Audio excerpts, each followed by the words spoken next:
حدیث مبارکہ میں ہے کہ نبی علیہ الصلوۃ والسلام نے شعبان کے آخر کے جمعے میں صحابہ رضی اللہ عنہم کو بتلایا کہ تمہارے اوپر ایک مہینہ آ رہا ہے، شہر عظیم، ایک بڑا مہینہ، عظمت والا مہینہ۔ اس مہینے میں نفل ادا کرو گے تو اس پر فرض ادا کرنے کا ثواب ملے گا، اور فرض ادا کرو گے تو 70 گنا اجر بڑھ جائے گا۔ اور اللہ تعالی نے اس مہینے کے دن کے روزے کو فرض فرما دیا، رات کی عبادت کو اپنے قرب کا ذریعہ بنا دیا۔ یہ رمضان کا مہینہ فضیلت اور اہمیت کا مہینہ ہے۔ حدیث مبارکہ میں اس کے مختلف نام ہیں۔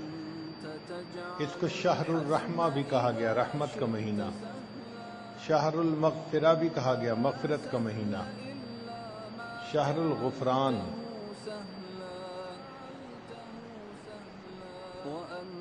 حقیقت میں ہے یہ شہر القرآن، کیونکہ اس مہینے میں قرآن مجید کو اتارا گیا، اس کی 27 کی رات کو۔ جو آیت مبارکہ تلاوت کی گئی، یا ایھا الذین آمنوا، اے ایمان والو، اس میں اللہ تعالیٰ ایمان والوں سے براہ راست خطاب کر، اور یہ بڑی عجیب بات کہ پروردگار عالم ہم جیسے خطا کار اور گناہ گار بندوں سے براہ راست خطاب کریں۔ ایک بادشاہ اگر کسی بھنگی کو بلا کر کوئی بات ڈائریکٹ کہہ دے تو بھنگی کے لیے بڑی عزت ہوتی ہے۔ ہماری تو وہ حیثیت بھی نہیں کہ ایک بھنگی کی بادشاہ کے سامنے ہوتی ہے۔ تو اللہ رب العزت براہ راست خطاب فرمائیں، یہ اس کا بڑا انعام ہے۔ اللہ تعالیٰ نے تورات میں قوم یہود سے چند مرتبہ براہ راست خطاب فرمایا تھا، تو یہود کے علماء کو اس بات پہ اتنی خوشی تھی کہ وہ کہا کرتے تھے، نحن ابناء اللہ و احباؤہ، ہم اللہ کے بیٹے ہیں اور اللہ کے بڑے محبوب ہیں، بڑے پسندیدہ ہیں۔ اللہ تعالیٰ نے تو ہم سے براہ راست کلام فرمایا۔ قرآن مجید میں اللہ تعالیٰ نے 80 سے زیادہ مرتبہ ایمان والوں سے براہ راست خطاب فرمایا۔ حضرت عبداللہ ابن عباس عنہ فرمایا کرتے تھے کہ جب تم قرآن پڑھو اور اس میں یہ الفاظ آئیں، یا ایھا الذین آمنو، تو بہت توجہ سے بات کو سنو کہ اب اللہ رب العزت براہ راست خطاب فرما رہے ہیں، اے ایمان والو۔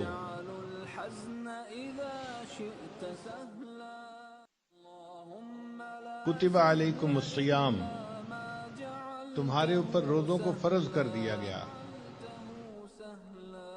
کما کتب علی الذین من قبلکم، جیسے تم سے پہلے والوں پر روزے فرض کیے گئے، لعلکم تتقون، تاکہ تم متقی بن جاؤ۔ اب اس آیت مبارکہ کی ذرا تفصیل دیکھیے، کتنی پیاری ہے کہ اللہ تعالیٰ نے براہ راست خطاب فرمایا ایمان والوں کو، اور ان کو حکم دیا کہ کتب علیکم الصیام، تمہارے اوپر روزوں کو فرض کیا گیا۔ مگر اس حکم کے دینے سے ہو سکتا تھا کہ دل میں یہ بات پیدا ہوتی کہ اللہ تعالیٰ ناراض ہیں، ناراض کی وجہ سے ہمارے اوپر کوئی بوجھ لگا دیا گیا، پابندی لگا دی گئی۔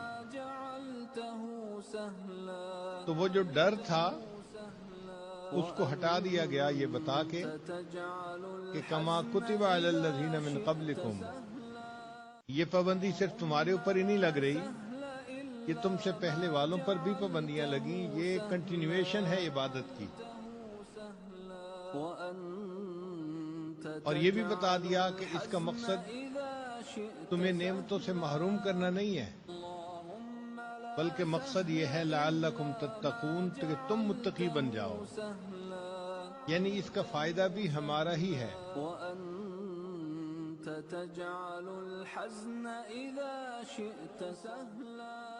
حکومتیں پابندیاں لگاتی ہیں، کبھی بجٹ کی کمی ہوتی ہے، کبھی وسائل کی کمی ہوتی ہے۔ اللہ تعالیٰ کے ہاں کمی کا مسئلہ نہیں ہے، مگر اللہ تعالیٰ نے یہ جو پابندی لگائی اس کا مقصد یہ تھا کہ ایمان والو تمہیں فائدہ ہو، تمہارے اندر تقوی پیدا ہو جائے۔ تو یہ تو آیت مبارکہ کا لفظی ترجمہ تھا۔ اب اس آیت مبارکہ پر غور کریں اور ذرا اس پر محبت کی نظر ڈالیں۔ یا ایھا الذین آمنو، اے وہ لوگو جو اللہ تعالیٰ اور اس کے رسول صلی اللہ علیہ وسلم کے حکموں کو ماننے کا اقرار کر چکے ہو، اے وہ لوگو جو حسن حقیقی کی بندگی کرنے کا عہد روز ازل سے کر چکے ہو۔ ہم نے تو یوم میثاق کو عہد کر لیا تھا نا کہ اللہ آپ ہمارے رب ہیں، تو اے حسن ازل کی بندگی کرنے کا وعدہ روز ازل سے کرنے والو، اے حسن حقیقی کے چاہنے والو، توحید کے علمبردارو،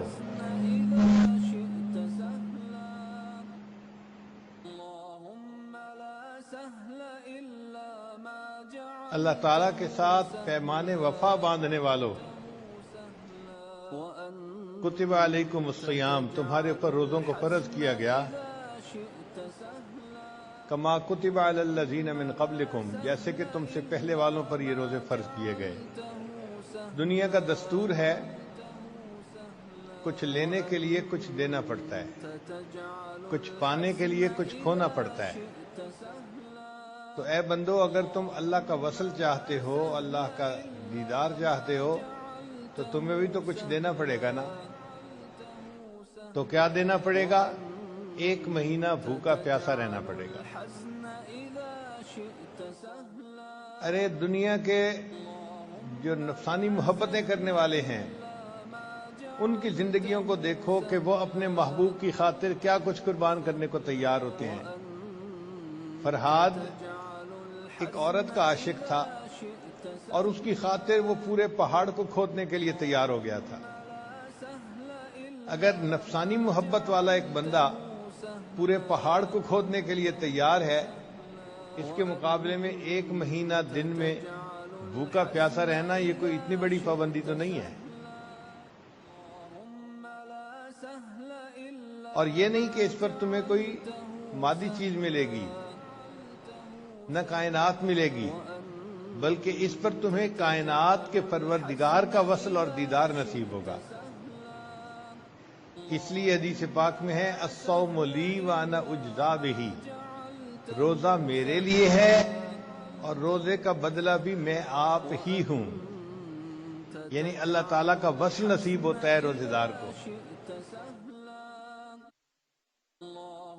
اللہ تعالیٰ نے اور عبادتیں بھی فرض کی ایمان والوں پر، جیسے نماز ہے، حج ہے، مگر ان کا صرف حکم فرما دیا کہ یہ تمہارے اوپر فرض ہیں۔ روزہ ایک ایسی عبادت ہے کہ جس کے لیے اللہ تعالیٰ نے ترغیب دی، پہلے ایمان والوں کی ذہن سازی کی، پھر ترغیب دے کر ان کی ذہن سازی کرنے کے بعد کہا کہ تمہارے اوپر روزوں کو فرض کیا گیا۔ اس کی وجہ یہ ہے کہ حج اور نماز عبادت ہے، اور روزہ یہ عبادت کے ساتھ اللہ کی صفات میں سے بھی ہے کہ اللہ تعالیٰ کھانے پینے سے پاک اور بلند ہے۔ تو چونکہ یہ اللہ کی صفات میں سے ایک صفت ہے اور بندے نے اس کو اپنانا تھا، اس کی اہمیت کی وجہ سے اللہ نے اس کے لیے ترغیب دی بندے کو کہ تم نے میری صفت کو اپنانا ہے، تخلقوا باخلاق اللہ، لہذا تم بھوکا پیاسا رہنے والی اس محنت کو کرنے کے لیے ذہنی طور پہ تیار ہو جاؤ۔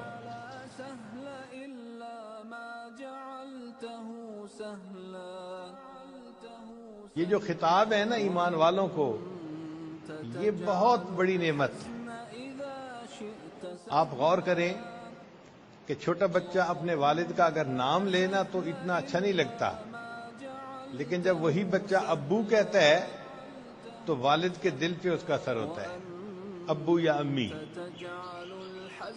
علامہ شبیر احمد عثمانی رحمۃ اللہ علیہ جب کبھی پاکستان آتے تھے، ابتدا جب تقسیم ہوئی تھی تو کراچی میں اپنی ممانی کے ہاں ضرور تشریف لے جاتے تھے۔ کئی مرتبہ وقت کم ہوتا تھا تو علماء سمجھتے تھے کہ بھئی پروگرام زیادہ اہم ہے، اس میں سے اگر ملاقات کے لیے وقت نکالیں گے تو مشکل ہوگی، مگر حضرت فرماتے تھے نہیں بھئی مجھے ان کے ہاں جانا تو ضرور ہے۔ تو کسی نے ایک مرتبہ پوچھ لیا کہ حضرت آپ اتنے اہتمام سے کیوں جاتے ہیں وہاں؟ تو فرمایا کہ اس وقت دنیا میں جہاں بھی جاتا ہوں کوئی علامہ کہتا ہے، کوئی عالم کہتا ہے، کوئی کچھ اور نام دیتا ہے، پوری دنیا میں ایک میری ممانی ہے جو بوڑھی عورت ہیں، جب میں ان کے پاس جاتا ہوں تو وہ مجھے کہتی ہیں بیٹے کیسا حال ہے؟ تو یہ جو لفظ بیٹا کا میں سنتا ہوں نا تو میرے دل کو خوشی ہوتی ہے کہ کوئی تو دنیا میں میرا بڑا ہے جو مجھے بیٹے کے لفظ سے پکارتا ہے۔ تو بیٹے کے لفظ کا سن کے جو دل کو خوشی ہوتی ہے، ایسے ہی ایمان والوں کو اس آیت کے پڑھنے سے خوشی ہونی چاہیے کہ اللہ تعالیٰ فرماتے ہیں یا ایھا الذین آمنو، اے ایمان والو، اے مجھ سے پیمان وفا باندھنے والو، عہد وفا باندھنے والو، اے میرے حسن کے متوالو، میرے چاہنے والو، تمہارے اوپر روزوں کو فرض کر دیا گیا جیسے یہ روزے تم سے پہلوں پر فرض کیے گئے تاکہ تم متقی بن جاؤ۔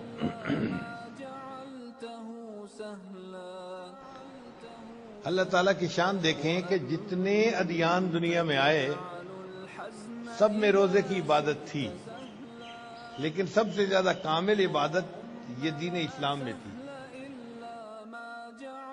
آج بھی دنیا میں عیسائی روزے رکھتے ہیں، مگر وہ روزے میں آگ پہ پکی ہوئی چیز نہیں کھاتے، باقی چیزیں کھا لیتے ہیں، پی لیتے ہیں، پانی پی لیتے ہیں، جوس پی لیتے ہیں۔ ان کا روزہ ہوتا ہے جو آگ پہ پکی ہوئی چیز ہے وہ نہیں کھانی، جبکہ دین اسلام میں یہ کامل روزہ ہے کہ صبح صادق سے لے کے غروب آفتاب تک کچھ بھی نہیں کھانا۔ یہ کامل عبادت اللہ نے دین اسلام کو عطا فرمائی۔ حضرت آدم علیہ السلام جب تشریف لائے تو وہ ایام 20، 13، 14، 15 چاند کے اعتبار سے جو 3 تاریخیں ہوتی تھیں وہ 3 دن روزہ رکھا کرتے تھے۔ حضرت نوح علیہ السلام 10 محرم کو روزہ رکھا کرتے تھے۔ حضرت داؤد علیہ السلام 1 دن روزہ 1 دن افطار، یعنی 6 مہینے پورے سال میں روزہ رکھا کرتے تھے۔ حضرت موسیٰ علیہ السلام کو طور پر گئے تو 40 دن انہوں نے روزے رکھے۔ حضرت عیسیٰ علیہ السلام 2 ماہ روزے رکھا کرتے تھے۔ ہندوؤں میں جو برہمن لوگ ہیں وہ بھی 24 روزے رکھتے ہیں، بلکہ بعض ان میں جیسے چینی دھرم ہے وہ 40 دن بھی روزہ رکھتے ہیں۔ انسائکلوپیڈیا برٹانیکا میں لکھا ہوا ہے کہ دنیا میں کوئی دین ایسا نہیں کہ جس میں روزے کی عبادت نہ شامل ہو۔ کفار کی اس بات نے تصدیق کر دی کہ ہمارے پیغمبر علیہ السلام نے جو 1400 سال پہلے بتلا دیا وہ حقیقت تھی، وہ بالکل ٹھوس تھی۔ اصل میں یہ اللہ کا کلام ہے، اس میں جو باتیں قرآن میں کی گئی ہیں وہ حقیقت ہیں، وہ الٹیمیٹ ریالٹیز ہیں۔ آج کفر کی دنیا بھی انہیں تسلیم کرتی ہے۔ اور یہ بھی رکھیں کہ اس روزے کا فائدہ انسان کو خود ہے۔ مجھے ایک مرتبہ امریکہ میں ایک ڈاکٹر ملا، وہ عیسائی تھا۔ پوچھنے لگا آپ کون ہیں؟ میں نے بتایا کہ میں مسلمان ہوا، اور قدرتاً وہ رمضان کا مہینہ تھا۔ تو مجھے کہتا ہے کہ یہ رمضان کا مہینہ ہے۔ میں نے کہا ہاں روزہ ہے ہمارا۔ کہنے لگا میں بھی سال میں 40 دن روزے رکھتا ہوں۔ میں نے پوچھا آپ کیوں رکھتے ہیں؟ کہنے لگا میں میڈیکل ڈاکٹر ہوں اور میری اس بات پہ بڑی تحقیق ہے کہ انسان جب 1 مہینہ 40 دن خالی پیٹ رہتا ہے تو بہت ساری بیماریوں سے خود بخود شفا پا جاتا ہے۔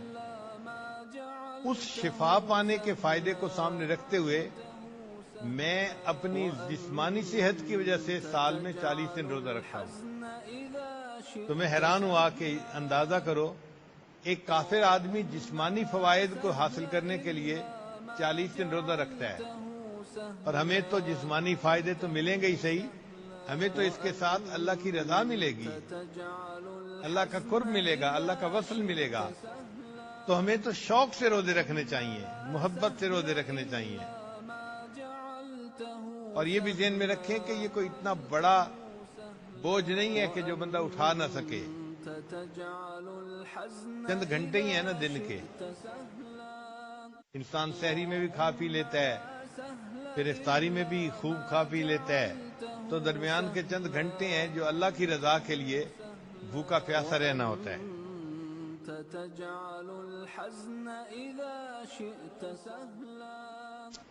حقیقت میں اللہ تعالیٰ بندے سے ریہرسل کروا رہے ہیں۔ کوئی کام کروانا ہو نا تو اس کی مشق کروائی جاتی ہے۔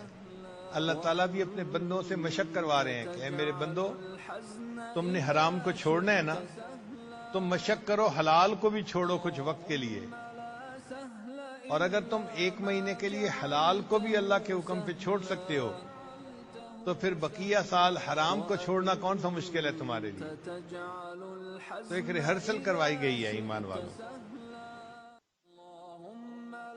آج سائنس کی دنیا یہ بتاتی ہے کہ انسان جب کھانا کھاتا ہے تو اس کے اندر بہت سارے کیمیکل آپس میں جب ملتے ہیں تو وہ ٹاکسک مٹیریل بن جاتا ہے۔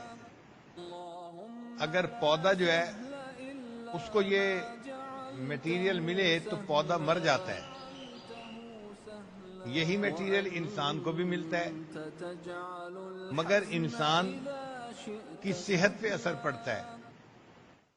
اب جب یہ ٹاکسک مٹیریل بنتا ہے تو جسم اس کو سیل کے اندر محفوظ کر کے رکھ دیتا ہے کہ جب میرے پاس فارغ وقت ہوگا میں اس کو پروسیس کروں گا۔ اس کی مثال یوں سمجھیں کہ جیسے گھر میں بہت ساری چیزیں یکدم آ گئیں تو عورتیں ان کو تھیلوں میں ہی رکھ دیتی ہیں اور کہتی ہیں کہ جب میرے پاس وقت فارغ ہوگا نا تو میں تھیلوں سے نکال کے اسے الماریوں میں سجا دوں گی۔ تو بدن بھی اسی طرح کرتا ہے کہ وہ جو ٹاکسک مٹیریل ہوتا ہے اس کو سیل کے اندر تھیلے میں ڈال کے رکھ دیتا ہے، پھر وہ انتظار میں رہتا ہے کہ کوئی ایسا موقع ملے کہ یعنی انسان کے ہاضمے کا نظام خالی ہو۔ اب یہ ہماری کوتاہی ہے کہ ہم اپنے پیٹ کو خالی نہیں ہونے دیتے اور اس کا فائدہ نہیں اٹھا سکتے۔ جب پیٹ خالی ہوتا ہے تو جسم پھر وہ جو سائیڈ میں پڑی ہوتی ہیں نا ایسی چیزیں، ان کو نکال کے ریپروسیس کرتا ہے اور انسان کے جسم کے لیے بیماریوں سے پھر بچا لیتا ہے۔ اسی لیے بھوکا رہنا بیماریوں کا علاج ہے۔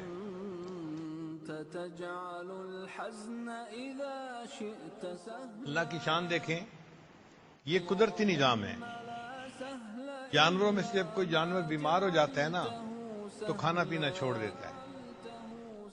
جو جانور پالنے والے لوگ ہیں ان کو اس سے پتہ چل جاتا ہے کہ جانور بیمار ہے، کہ کھا پی نہیں رہا۔ یہ کھانا پینا چھوڑنا ایک فطرتی نظام ہے، اور بھوکا پیاسا رہنے سے جانور شفا پا جاتے ہیں۔ اسی طرح انسان جب سال میں 1 مہینہ بھوکا پیاسا رہتا ہے تو اس کے جسم کے اندر جو بیماریاں ہوتی ہیں وہ ختم ہو جاتی ہیں اور انسان کے جسم کو توانائی ملتی ہے۔ یہ تو جسمانی فائدہ ہوا، اس کا روحانی فائدہ بھی تو ہے۔ روحانی فائدہ یہ ہے کہ انسان کا نفس کمزور ہوتا ہے اور انسان کے اندر ملکوتی صفت بڑھتی ہے، کیونکہ فرشتے کھاتے پیتے نہیں ہیں۔ جب انسان کھانا پینا چھوڑ دیتا ہے تو گویا ایک ملکوتی عمل کرتا ہے، اس کی وجہ سے اس کے اندر ملکیت بڑھتی ہے، فرشتوں کی صفت بڑھتی ہے، تو بشریت کمزور ہوتی ہے اور ملکیت قوی ہو جاتی ہے، تو انسان کی روحانیت بڑھ جاتی ہے اور انسان کے اندر نفسانیت کم ہو جاتی ہے۔ تو روزے کے رکھنا انسان کے نفس کو کمزور کرنے کا ایک بہترین ذریعہ ہے۔ اس لیے جب نفس کمزور ہو جاتا ہے تو پھر انسان کے لیے شریعت پر عمل کرنا آسان ہو جاتا ہے۔ اسی کو تقویٰ کہا گیا ہے۔ تقویٰ کا معنی کیا؟ کہ انسان احتیاط کے ساتھ شریعت پر عمل کرنے والا بن جاتا ہے۔ آپ غور کریں، کتنے مواقع ہوتے ہیں کہ انسان کو غصہ دلایا جاتا ہے، لیکن اگر وہ متقی انسان ہے تو وہ اپنے غصے پہ قابو پا لیتا ہے، غصہ نہیں کرتا۔ حضرت آدم علیہ السلام کے 2 بیٹے تھے، تو ان میں سے ایک بھائی کو دوسرے پہ غصہ تھا۔ اس نے کہا لَأَقْتُلَنَّكَ، میں تمہیں قتل کر دوں گا۔ تو دوسرے بھائی نے جواب دیا لَإِن بَسَطتَ إِلَيَّ يَدَكَ لِتَقْتُلَنِي مَا أَنَا بِبَاسِطٍ يَدِيَ إِلَيْكَ لِأَقْتُلَكَ إِنِّي أَخَافُ اللَّهَ، میں اللہ سے ڈرتا ہوں، تو اگر ہاتھ بڑھائے گا مجھے قتل کرنے کے لیے تو میں تجھے قتل کرنے کے لیے ہاتھ نہیں بڑھاؤں گا۔ یعنی ایک نے اشتعال دلایا مگر دوسرے نے غصہ نہیں کیا بلکہ اپنے آپ کو کنٹرول کر لیا، اس کو تقویٰ کہتے ہیں۔ اسی طرح کئی مواقع ہوتے ہیں کہ جن میں انسان کے اندر شہوت ابھاری جاتی ہے، لیکن جو متقی انسان ہوتا ہے وہ اپنی شہوت کو کنٹرول کر لیتا ہے۔ قرآن مجید میں ہے، حضرت یوسف علیہ السلام کے سامنے زلیخا جب آئی تو اس نے کہا قالت حیت لک، یعنی اس نے شہوت کو ابھارنے والی بات کی، اور حضرت یوسف علیہ السلام نے جواب فرمایا کہ قال معاذ اللہ، میں اللہ کی پناہ مانگتا ہوں۔ تو تقویٰ اسے کہتے ہیں کہ غصے کا اشتعال دلائے کوئی تو بھی انسان اس پر صبر کر لے، اور کوئی شہوت کو برانگیختہ کرنے والی ماحول ہو، انسان اپنی شہوت کو کنٹرول کر لے، یہ متقی بندے کی صفت ہوتی ہے۔ قارون جب نکلتا تھا تو اس کے پاس بڑا مال تھا، بڑے خزانے تھے۔ دنیا دار لوگ جب اس کے خزانوں کو دیکھتے تھے تو کہتے تھے کہ یا لیت لنا اوتی مثل ما اوتی، یا لیت لنا اوتی مثل ما اوتی قارون، اے کاش ہمیں بھی اتنا مال ملتا جتنا مال کے قارون کو ملا۔ لیکن جو اس وقت علماء تھے، قال الذین اوتوا العلم ویلکم ثواب اللہ خیر، انہوں نے کہا تمہارا ناس ہو، جو اللہ کے پاس اجر ہے وہ بہتر ہے اس سے جو اس کے پاس ہے۔ یہ تو دنیا کی چند ٹھیکری ہیں، جو اللہ کے پاس اجر ہے وہ اس سے زیادہ بہتر ہے۔ اس کا مطلب یہ کہ جو تقوی والے لوگ ہوتے ہیں وہ دنیا کی چیزوں کو اور دنیا کی لذتوں کو نہیں دیکھتے بلکہ اللہ کی رضا کو دیکھتے ہیں اور اللہ کی فرما برداری کرنے والے ہوتے ہیں۔ تقوی کی صفت روزہ رکھنے سے انسان کے اندر پیدا ہو جاتی ہے۔ اس لیے فرمایا لعلکم تتقون، تاکہ تم متقی بن جاؤ۔ اور یہ تقوی وہ نعمت ہے کہ جس کو اپنانے کے لیے اللہ نے امت کو وصیت فرمائی۔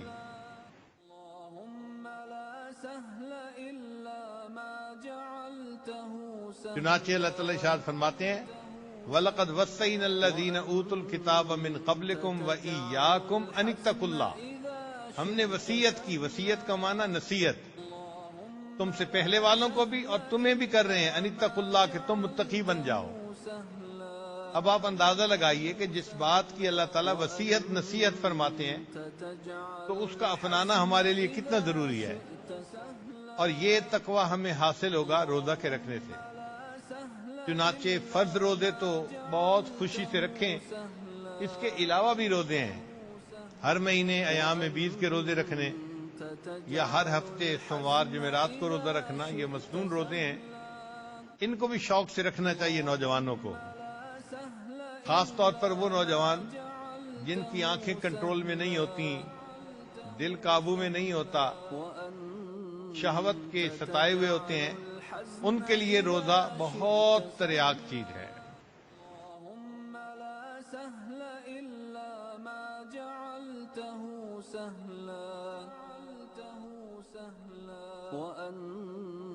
روزے کے 3 درجے ہیں۔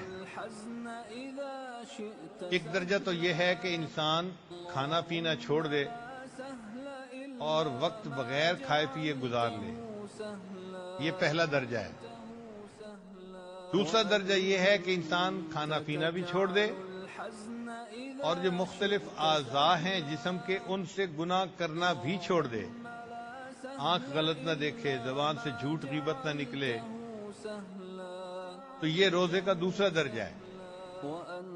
اور روزے کا تیسرا درجہ یہ ہے کہ انسان کھانا پینا بھی چھوڑ دے، ہاتھ پاؤں سے، آنکھ زبان کان سے گناہ کرنا بھی چھوڑ دے اور دل سے غفلت بھی ختم کر دے، دل اللہ کی طرف متوجہ رہے۔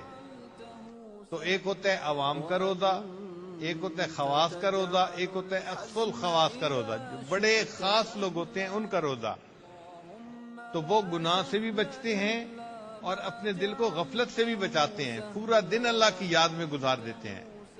ہم کوشش کریں کہ ہم اس رمضان کے روزوں کو تیسرے درجے کے روزے بنا دیں۔ ہم کھانا پینا بھی چھوڑیں اللہ کی رضا کے لیے، اور روزے کے دوران گناہ کا ارتکاب بھی نہ ہو اور دل میں غفلت بھی نہ آئے، بلکہ دل ہر وقت اللہ تعالیٰ کی یاد میں لگا رہے۔ تو روزے کا سب سے بہترین درجہ ہم حاصل کرنے کی کوشش کریں۔ حدیث مبارکہ میں ہے کہ جو بندہ روزہ رکھتا ہے تو دوسری مخلوق اس کے لیے مغفرت کی دعائیں کرتی ہے، چنانچہ چیونٹیاں بلوں میں اس کے لیے مغفرت کی دعائیں کرتی ہیں، مچھلیاں پانی کے اندر اس کے لیے بخشش کی دعائیں کرتی ہیں۔ جب اللہ کی مخلوق بھی بخشش کی دعائیں کر رہی ہے تو انسان کی بخشش کتنی آسان ہو جاتی ہے۔ اسی لیے یہ مہینہ انسان کے لیے مغفرت کا مہینہ ہے۔ نبی اسلام نے ارشاد فرمایا اولھا رحمتن، اس کے پہلے 10 دن جو ہیں وہ رحمت ہیں، اوسطھا مغفرتن، درمیان کے 10 دن مغفرت کے ہیں، وآخرھا عتق من النار، اور آخری 10 دن تو آگ سے آزادی کے ہیں۔ یعنی اللہ تعالیٰ اس مہینے میں لوگوں کو آگ سے آزاد فرما دیتے ہیں۔ ایک حدیث مبارکہ میں ہے مدینہ طیبہ میں ایک قبیلہ تھا بنو کلب، جو بکریاں پالنے میں بڑا مشہور تھا۔ ہر گھر والوں کے پاس سینکڑوں بکریاں ہوتی تھیں۔ جب ہر گھر والوں کے پاس سینکڑوں بکریاں ہوں تو پورے قبیلے کے پاس کتنی بکریاں ہوں گی؟ جب وہ بکریاں چرنے کے لیے نکلتی تھیں تو 2 پہاڑوں کے درمیان کی وادی کو بھر دیا کرتی تھی، اتنی بکریاں تھیں۔ 2 پہاڑوں کے درمیان کی وادی کو بھر دیتی تھی، اتنی بکریاں تھیں۔ نبی علیہ السلام نے اس قبیلے کا نام لے کے فرمایا کہ بنو قلب قبیلے کی بکریوں کے بالوں کے برابر جہنمی اللہ تعالیٰ رمضان مبارک کی ہر رات میں جہنم سے بری فرما دیتے ہیں۔ آپ سوچیں ایک بکری کے جسم پہ کتنے بال ہوں گے؟ اللہ اکبر، ایک بکری کے جسم پر لاکھوں بال ہوتے ہیں اور ہزاروں بکریاں ہوں گی، تو اتنے لوگ اللہ تعالیٰ ہر رات میں جہنم سے بری فرماتے ہیں۔ جب اللہ تعالیٰ بندے کی بخشش کرنا چاہتے ہوں اس وقت بخشش حاصل کر لینا آسان ہوتا ہے۔ چنانچہ ہمارے ایک واقف تھے تو آفس میں کلرک، مگر وہ کام کروا دیتے تھے بندوں کا، دوستوں کا۔ تو ان سے ایک دفعہ میں نے پوچھ لیا کہ آپ اپنے افیسر سے کام کروا کیسے دیتے ہیں؟ وہ کہنے لگے حضرت جو کام میں نے کروانا ہوتا ہے نا اس کی فائل لے کے میں رکھ لیتا ہوں، پھر میں اپنے افسر کے موڈ کو دیکھتا رہتا ہوں۔ کبھی کبھی جب یہ بہت خوشی کے موڈ میں آتے ہیں نا تو اس وقت میں اس کے سامنے وہ فائلیں رکھتا ہوں اور یہ سائن کرتا چلا جاتا ہے۔ مجھے پتا ہوتا ہے آج جو فائل سامنے رکھوں گا پوری ہو جائے گی۔ اگر دنیا کا ایک کلرک اپنے افیسر کا موڈ دیکھتا ہے اور اچھے موڈ کے دوران جو فائل سامنے رکھ دیتا ہے اپروو ہو جاتی ہے، تو آپ یہ بھی غور کریں کہ رمضان المبارک میں اللہ رب العزت اپنے محبوب صلی اللہ علیہ وسلم کی امت کی مغفرت کرنا چاہتے ہیں۔ تو جب اللہ تعالیٰ کرنا چاہتے ہیں اس وقت ہمارے لیے مغفرت کا طلب کرنا کتنا آسان ہے۔ جلدی فائل اپروو ہو جاتی ہے اور بندے کے گناہ معاف ہو جاتے ہیں۔ آپ نے دیکھا ہوگا کہ سال میں ایک سیزن آتا ہے جس کو بہار کا سیزن کہتے ہیں۔ اس بہار کے سیزن میں ہر طرف پھول کھلے ہوتے ہیں، سبزہ ہوتا ہے اور خوب خوشبوئیں ہوتی ہیں۔ یہ رمضان کا مہینہ پورے سال کا بہار کا مہینہ ہے۔ ہم نے دیکھا ہے کہ جو کاروباری لوگ ہوتے ہیں ان کے سیزن ہوتے ہیں، سیزن کے دوران ان کی خوب سیل ہوتی ہے اور اس وقت یہ خوب محنت کرتے ہیں، حتیٰ کہ ان کو کھانا پینا اور آرام کرنا بھی یاد نہیں ہوتا۔ بالکل اسی طرح رمضان مبارک نیکیوں کا سیزن ہے۔ ہمیں چاہیے کہ رمضان مبارک میں نیکی کرنے کے لیے کمر ہمت باندھ لیں، ڈٹ جائیں، اپنے آپ کو نیکی کر کر کے تھکا دیں اور پھر تھک تھک کے اپنے آپ کو نیکی کرنے میں لگا دیں، خوب نیکی کریں۔ کرنے والے بہت کر لیتے ہیں۔ حضرت امام اعظم ابو حنیفہ رحمۃ اللہ علیہ رمضان مبارک میں 63 مرتبہ قرآن مجید مکمل پڑھا کرتے تھے۔ ایک قرآن مجید مکمل دن میں پڑھتے تھے اور ایک رات میں پڑھتے تھے۔ تو اگر 30 دن کا رمضان ہے تو 60 یہ ہو گئے، اور 3 قرآن مجید تراویح کی نماز میں مکمل پڑھتے تھے، تو 63 قرآن مجید رمضان مبارک میں ختم کیا کرتے تھے۔ اس وقت بھی بہت سارے ایسے نوجوان ہیں جو رمضان گزرنے کے بعد اکثر اس عاجز کو خط لکھتے ہیں یا میسج کرتے ہیں، حضرت ہم نے پورے رمضان میں 30 مرتبہ قرآن مجید کو مکمل پڑھ لیا۔ بلکہ ایک خاتون کو میں نے تحلیل کا سبق دیا، لا الہ الا اللہ کا، اور میں نے کہا کہ آپ اس کو 3000 دفعہ پڑھا کریں۔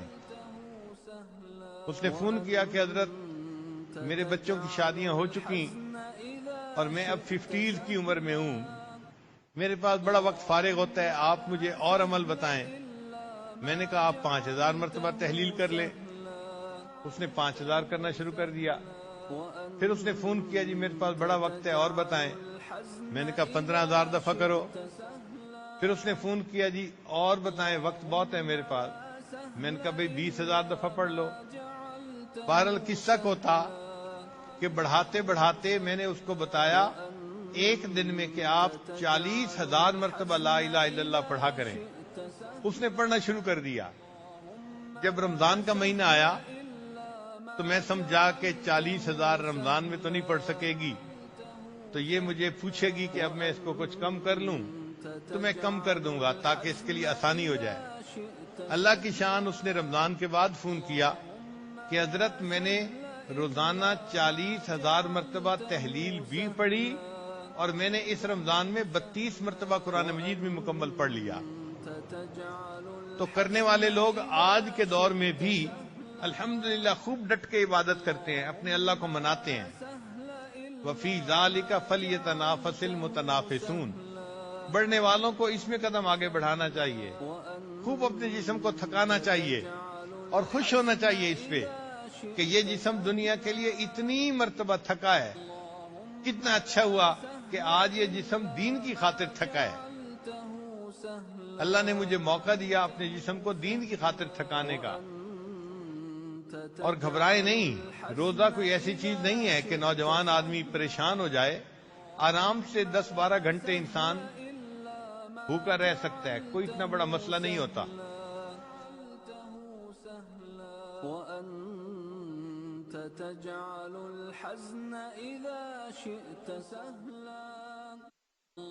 حدیث مبارکہ ہے کہ نبی علیہ الصلوۃ والسلام ایک مرتبہ ممبر کے اوپر چڑھنے لگے، آپ نے پہلا قدم رکھا، فرمایا آمین، دوسرا قدم رکھا، فرمایا آمین، اور تیسرا قدم رکھا تو فرمایا آمین۔ جو صحابہ قریب تھے وہ حیران ہوئے کہ اللہ کے حبیب صلی اللہ علیہ وسلم ایسا کیوں فرما رہے ہیں۔ جب درس مکمل ہوا تو صحابہ نے پوچھا، اے اللہ کے حبیب صلی اللہ علیہ وسلم آپ نے ایسا کیوں فرمایا؟ تو نبی علیہ السلام نے فرمایا کہ میرے پاس جبریل علیہ السلام آئے اور انہوں نے 3 باتیں کی۔ پہلی بات، برباد ہو جائے وہ شخص کہ جس کے والدین زندہ ہوں وہ اپنی بخشش نہ کروائے۔ اور میں نے کہا آمین۔ پھر جب میں نے دوسرا قدم رکھا تو اس نے پھر کہا کہ برباد ہو جائے وہ شخص جس نے رمضان کا مہینہ پایا اور اس نے اپنی بخشش نہ کروائی، اور میں نے کہا آمین۔ اب غور کرنے کی بات یہ ہے کہ ماں کو بچے سے پیار ہوتا ہے نا، تو ماں بچے کو سخت ناراضگی کی حالت میں بھی بد دعا نہیں دیتی، کیونکہ پیار ہوتا ہے۔ اور اگر کوئی بندہ اس کی بیٹے کو بد دعا دے تو اس سے بہت ناراض ہوتی ہے کہ تم میرے بیٹے کو بد دعا کیوں دے رہے ہو۔ نبی علیہ الصلوۃ والسلام کو امت سے کتنی محبت تھی، اتنی محبت کے باوجود جب نبی علیہ السلام نے دیکھا کہ جبریل علیہ السلام ایک بد دعا فرما رہے ہیں، برباد ہو جائے وہ شخص جس نے رمضان کا مہینہ پایا اور اس نے بخشش نہ کروائی، تو نبی علیہ السلام نے اس بد دعا کو سن کے خاموشی اختیار نہیں کی، فرمایا آمین۔ اس کا کیا معنی کہ رمضان میں بخشش اتنی آسان ہے کہ جو بندہ رمضان میں بھی بخشش نہ کروائے اس سے زیادہ گیا گزرا بندہ تو کوئی دوسرا ہو ہی نہیں سکتا۔ اس لیے یہ ٹھان لیں کہ ہم نے اس رمضان میں سچی توبہ کرنی ہے اور اپنے رب کو راضی کرنا ہے، اور گناہوں سے 100% ہم نے نجات پانی ہے۔ یہ اس رمضان کا ہمارا آبجیکٹو ہونا چاہیے۔ پھر آپ دیکھیں اللہ تعالیٰ کس طرح مہربانی فرما دیتے ہیں۔ ہمارے اکابر رمضان کا اتنی قدر کرتے تھے کہ رمضان گزارنے کے بعد 6 مہینے تک دعا مانگتے تھے، اللہ ہم نے رمضان میں جو عبادتیں تھی اس کو قبول فرما لینا۔ اور جب 6 مہینے گزر جاتے تھے تو پھر اگلے رمضان کی آمد کی دعائیں کرنا شروع کر دیتے تھے، اللہ آنے والے رمضان تک ہمیں بخیریت پہنچا دینا۔ چنانچہ نبی علیہ السلام نے بھی دعا مانگی، اللہم بارک لنا فی رجب و شعبان، اے اللہ ہمیں رجب اور شعبان میں برکت عطا فرما، وبلغنا رمضان، اور ہمیں بخیریت رمضان تک پہنچا۔ یہ ذہن میں رکھیں کہ جس بندے کے اندر جتنی بصیرت ہوگی اس کو رمضان کا اتنا ہی انتظار ہوگا۔ جس بندے کے اندر جتنی بصیرت ہوگی اس کو رمضان کا اتنا ہی انتظار ہوگا۔ اور آج کے دن یہ جو شعبان کے آخری دن ہے، یہ تو بہت ہی منور دن ہوتے ہیں۔ اس لیے نبی علیہ الصلوۃ والسلام شعبان میں روزے رکھا کرتے تھے، صوم وصال، یعنی مستقل روزہ، ایسے لگتا تھا کہ افطار ہی نہیں کریں گے، مستقل روزہ ہی رکھتے رہیں گے۔ ہم لوگ کمزور ہیں، ہم اگر اتنے روزے نہیں رکھ سکتے تو چلو کوئی بات نہیں، لیکن کم از کم رمضان کی تیاری تو کریں نا۔ اور رمضان کی تیاری یہ نہیں ہے کہ آپ صحت بنائیں اور کچھ مشق کریں اور ورزش کریں اور جاگنگ کریں۔ رمضان کی تیاری یہ ہے کہ اپنے کام کی مصروفیتیں ایسے سمیٹ لیں کہ رمضان میں کام کی مصروفیت ذرا زیادہ نہ ہو۔ کاروباری لوگ اور دوسرے لوگ جو ہیں وہ اپنے کام کو پہلے سمیٹ لیں تاکہ رمضان کے مہینے میں زیادہ ان کو مصروف نہ رہنا پڑے۔ اور دوسرا یہ کہ رمضان مبارک میں گناہوں کو چھوڑنے کی مشق کرتے رہیں کہ بس میں نے رمضان میں کوئی گناہ نہیں کرنا۔ اللہ کی شان دیکھیں کہ بعض لوگوں کو رمضان کی اس کیفیت کا پتہ ہوتا۔ چنانچہ ہم چھوٹے تھے تو ہمارے ساتھ والے محلے میں ایک آدمی تھا جو شرابی تھا، وہ پورا سال شراب پیتا تھا، لیکن جب رمضان آتا تھا تو وہ 100% شراب سے توبہ کر لیتا تھا۔ ہم حیران ہوا کرتے تھے۔ وہ 5 وقت رمضان میں مسجد میں جا کے نماز پڑھتا اور روزہ رکھتا تھا، تراویح پڑھتا تھا، اور ایسے لگتا تھا کہ اس سے زیادہ نیک تو محلے میں کوئی دوسرا شخص ہے ہی نہیں۔ ہم نے اپنی زندگی میں کئی رمضان اس کو ایسے گزارتے دیکھا۔ ہمیں اس بات کی سمجھ نہیں آتی تھی کہ جب یہ رمضان اتنے اچھے طریقے سے گزار رہا ہے تو پھر رمضان کے بعد یہ پھر کیوں شراب پیتا ہے۔ لیکن جب رمضان گزرتا پھر وہ شراب پینی شروع کر دیتا، پھر اس کی وہی زندگی۔ مگر اللہ کی شان دیکھیں کہ اس بندے کو رمضان کی قدردانی کی وجہ سے جب وفات ہوئی اس کی تو اس کے رشتہ داروں نے بتایا کہ اس نے 3 مرتبہ اونچا کلمہ پڑھا اور پھر کلمہ پڑھ کے اس کی روح پرواز کر گئی۔ تو رمضان کی برکت سے اللہ نے اس کے ایمان کو محفوظ کر لیا۔ اللهم لا سهل إلا ما جعلته سهلا رمضان کے مہینے میں جنت کو مزین کیا جاتا ہے، اس کو خوشبوؤں کی دھونی دی جاتی ہے، اور افطار کے وقت ملائکہ فرشتے انسانوں کی مغفرت کی دعائیں کرتے ہیں۔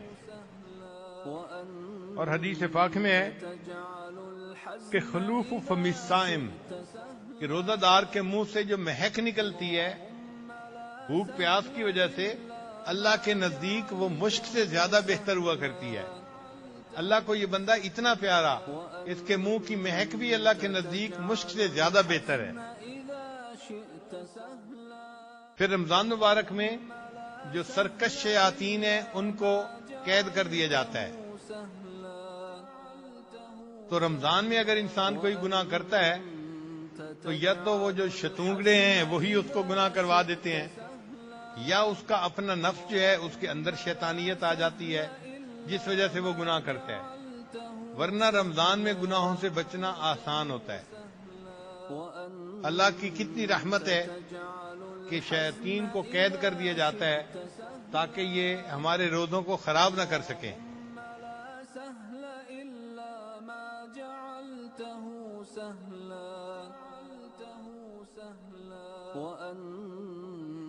تجعل الحزن إذا شئت سهلا اللهم لا سهل إلا ما جعلته سهلا حضرت علی رضی اللہ تعالیٰ عنہ فرمایا کرتے تھے کہ اگر اللہ تعالیٰ نے اس امت کو عذاب دینا ہوتا، اگر اللہ تعالیٰ نے اپنے محبوب صلی اللہ علیہ وسلم کی امت کو عذاب دینا ہوتا تو اللہ اسے رمضان کا مہینہ عطا نہ فرماتے۔ رمضان کا مہینہ جو اللہ نے دے دیا، یہ اس بات کی دلیل ہے کہ اللہ امت کو عذاب نہیں دینا چاہتے، اللہ امت کے گناہوں کی بخشش فرمانا چاہتے ہیں۔ تو بس ہمارے اوپر اللہ تعالیٰ کی کتنی رحمت ہے کہ پھر ایک اور رمضان زندگی میں قریب آ گیا۔ اللہ تعالیٰ بخیریت رمضان تک پہنچائے اور اس رمضان کو خوب عبادت کے ساتھ کمانے کی توفیق عطا فرمائے۔ اس میں آپ تہجد کی پابندی کریں، تلاوت کی پابندی کریں، اور سارا دن اللہ تعالیٰ کی یاد میں، انابت اللہ میں گزارنے کی کوشش کریں۔ امام ربانی حضرت مجد علی ثانی رحمۃ اللہ نے لکھا ہے کہ رمضان کا مہینہ آنے والے سال کا ایک نمونہ ہوتا ہے۔ جو انسان رمضان میں جس گناہ سے بچ جاتا ہے، اللہ تعالیٰ آنے والے سال میں اس گناہ سے بچنے کی توفیق عطا فرما دیتے ہیں۔ لہذا رمضان کے مہینے میں آپ ڈٹ جائیں کہ میں نے کوئی گناہ نہیں کرنا، میں نے عبادت میں سستی نہیں کرنی۔ بعض لوگ کہتے ہیں جی کہ ہم سے تو وظائف نہیں ہوتے۔ بھائی رمضان شریف کے اندر وظائف کی پابندی کر کے دیکھیں، اللہ تعالیٰ بقیہ پورا سال وظائف کی پابندی کی توفیق عطا فرمائیں گے۔ جو لوگ کہتے ہیں جی کہ تہجد میں آنکھ نہیں کھلتی، بھائی رمضان شریف میں آپ تہجد باقاعدگی سے پڑھیں، بقیہ سال اللہ تعالیٰ تہجد کی توفیق عطا فرمائیں گے۔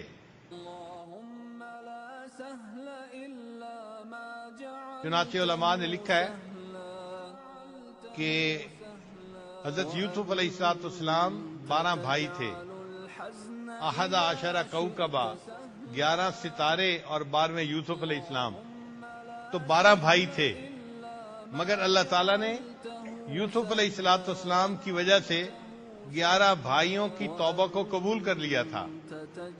تو جس طرح یوسف علیہ السلام کی وجہ سے اللہ تعالیٰ نے 11 بھائیوں کی توبہ کو قبول کر لیا تھا، مشائخ نے لکھا ہے رمضان کے مہینے کی مثال یوسف علیہ السلام کی مانند ہے، اور اس مہینے کو اچھی طرح گزارنے کی برکت سے اللہ 11 مہینوں کے گناہوں کو بھی معاف فرما دیتے ہیں۔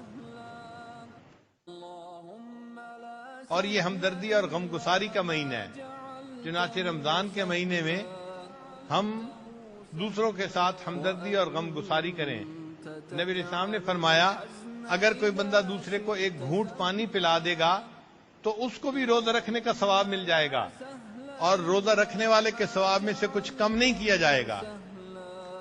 تو کوشش کریں جو صاحب استطاعت لوگ ہیں کہ غریب لوگوں کی افطاری سحری میں ان کی مدد کریں، تعاون کریں، تاکہ وہ بھی سکون کے ساتھ روزے رکھ سکیں۔ اللہ تعالی ہمیں رمضان مبارک میں خوب عبادت کرنے کی توفیق عطا فرمائے اور اللہ تعالی ہمارے سب گناہوں کو خوب معاف فرمائے۔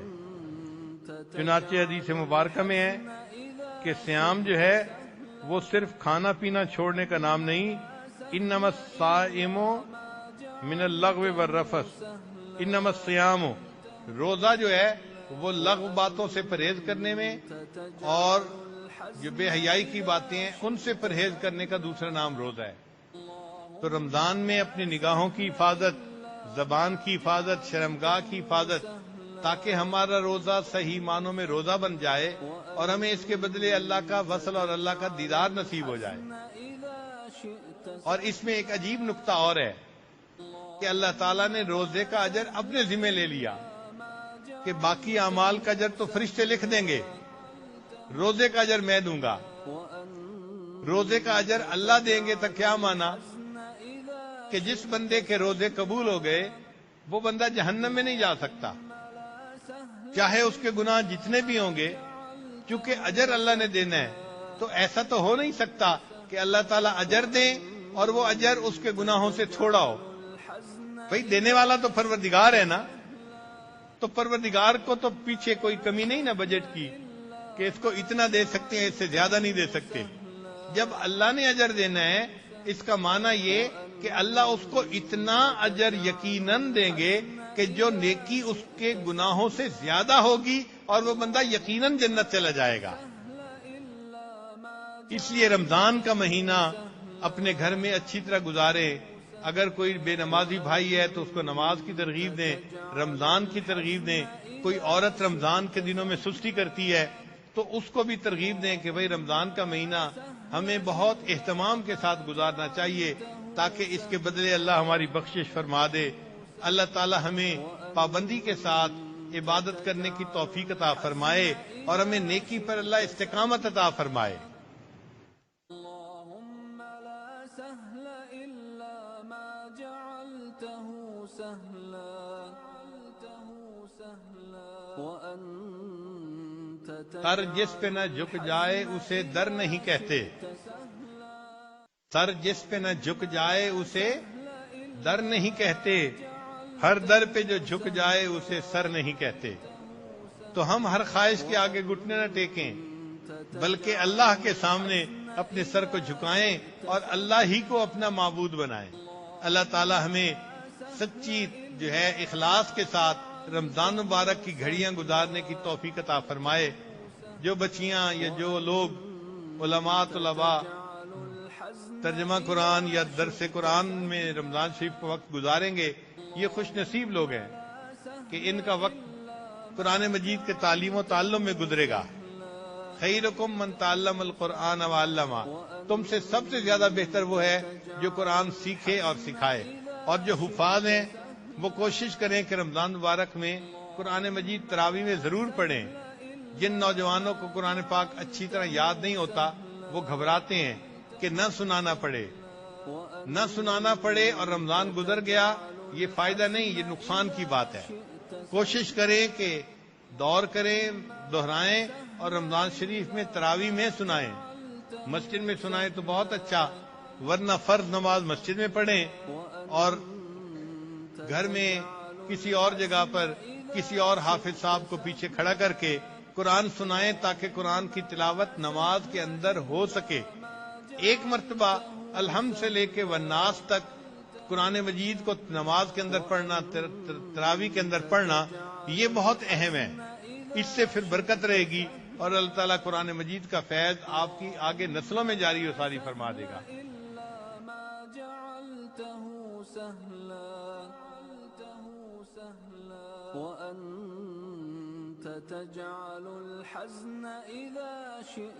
آج کل کے دور میں لوگوں کو اپنا وزن گھٹانے کا بڑا شوق ہے۔ اس کی دو وجوہات ہیں، ایک تو وزن بڑھنے سے بیماریاں بڑھ جاتی ہیں، تو واقعی وزن کا کم ہونا انسان کے لیے فائدہ مند ہے۔ آدمی چاق و چوبند ہو جاتا ہے، چلنا پھرنا آسان ہو جاتا ہے، کام آسان ہو جاتا ہے، سستی ختم ہو جاتی ہے۔ اور دوسرا یہ کہ عورتوں میں کم وزن کو پسند کیا جاتا ہے.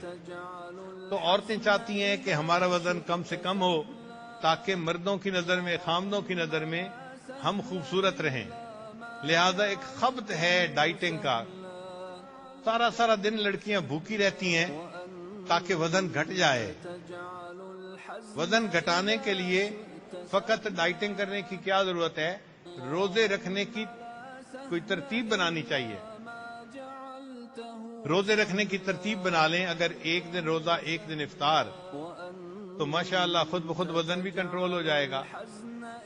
آج کے دور میں ایک نئی ریسرچ آئی ہے، اس کا نام انہوں نے رکھا ہے 2+5. ہم اس ریسرچ کو پڑھ کے خود بڑے حیران ہوئے. انہوں نے کہا کہ دماغ کو جو ایک مرتبہ سگنل ملتا ہے نا تو دماغ اس کو فوراً رجسٹر نہیں کر لیتا. اس میں ٹائم ڈیلے ہے. ٹائم ڈیلے کا کیا معنی؟ کہ جسم دیکھتا ہے کہ یہ اچانک کچھ ہو گیا ہے یا مستقل ہو رہا ہے، اور وہ 6 دن یا 7 دن کا پیریڈ بنتا ہے ایک ہفتے کا. یعنی آپ اگر ایک دن فرض کرو روزہ رکھتے ہیں تو روزہ رکھنے کا سگنل دماغ نے لے لیا. اب اس کے بعد آپ نے کھانا کھا لیا تو کھانا کھانے کا سگنل فوراً رجسٹر نہیں کرے گا، بلکہ وہ جو روزے کا سگنل تھا وہ 6-7 دن تک وہی رہے گا. اور اگر آپ نے 5 دن کے بعد دوبارہ روزے کو ریپیٹ کر لیا تو دماغ یہ سمجھے گا کہ آپ روزے سے ہی ہیں، اور درمیان میں جن دنوں میں آپ نے کھایا بھی صحیح، دماغ آپ کو روزے میں ہی شمار کرے گا. اس لیے جو بندہ ہفتے میں 2 دفعہ روزہ رکھے اور باقی 5 دن نارمل کھانا کھائے، دماغ یوں محسوس کرتا ہے کہ پورا ہفتہ ہی اس نے روزے میں گزارا ہے. تو جس دماغ جو ہے بندے کے جسم میں چربی کو جمع ہونے ہی نہیں دیتا. اس کا نام انہوں نے رکھا ہے 2+5. چنانچہ ہفتے میں 2 دن روزہ رکھنے کی عادت اگر ڈال دی جائے، سنت کا ثواب ملے گا اور وزن کم ہونے کا تو فائدہ مفت میں ہی مل جائے گا. اللہ تعالی ہمیں عبادت کو شوق کے ساتھ کرنے کی توفیق عطا فرمائے. وآخر دعوانا ان الحمد للہ رب العالمین.